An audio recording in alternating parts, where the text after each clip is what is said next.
All right, so over the weekend, there has been a lot of conspiracy around Trump being dead or his health waning. And it was very entertaining to read because, of course, he hasn't spoken and was not in the public limelight this whole week during Labor Day week. And he was out golfing, resting, just doing a lot of different things. And today was his first major press announcement. Now, the announcement itself was about Space Force being moved from Colorado to Huntsville, Alabama. But as part of the Q&A and the press conference, he answered this very question. And of course, leading up to it, there was a lot of speculation about why he might be dead or his health was waning, because Walter Reed Hospital was apparently blocked. The roads were blocked.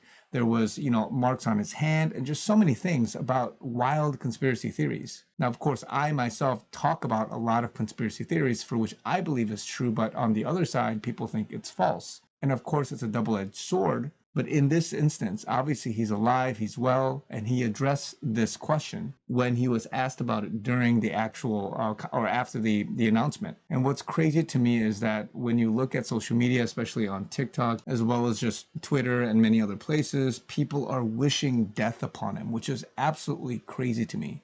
A lot of the comments, if you click through some of the videos, you'll see that people are just saying, I hope this is over with. I hope that we get good news and all these things, because people thought there was going to be continuity of government with J.D. Vance stepping up because he was in a coma or dead or something like that. And it just goes to show that even when Trump is not talking for like 2 days in front of the camera, people are thinking all sorts of things. And even Trump during the conference was saying that Biden went months without speaking and people had no problem with it. So all of this just goes to show you that we need to be covering Trump and his team in prayer, because the enemy wants his destruction. The enemy wants to take things and just create narratives and hope and wish for certain things when it really isn't the plan and the will of God for him and the whole team and the US, the whole world at this point in time. So just wanted to make some comments about that, where it's very ugly on one side of the internet and how disgusting it was this whole week.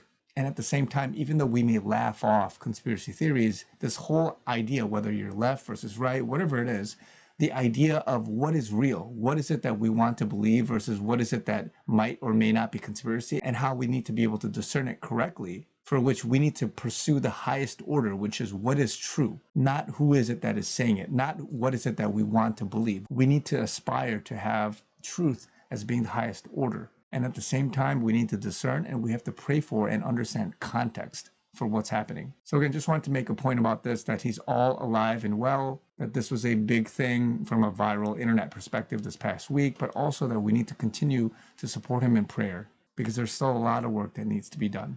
So as you guys know, I'm doing a September marathon of posting as consistently as possible, but also bringing attention to my fundraiser. I have it linked below, the Give, Send, Go. We're trying to meet our goal. We're not there yet, but would love your guys' help, your support, even if it's just a little bit. If we have a couple hundred people donate, I believe we can get to our goal as quickly as possible. So love you guys. Be encouraged. Talk to you guys very soon.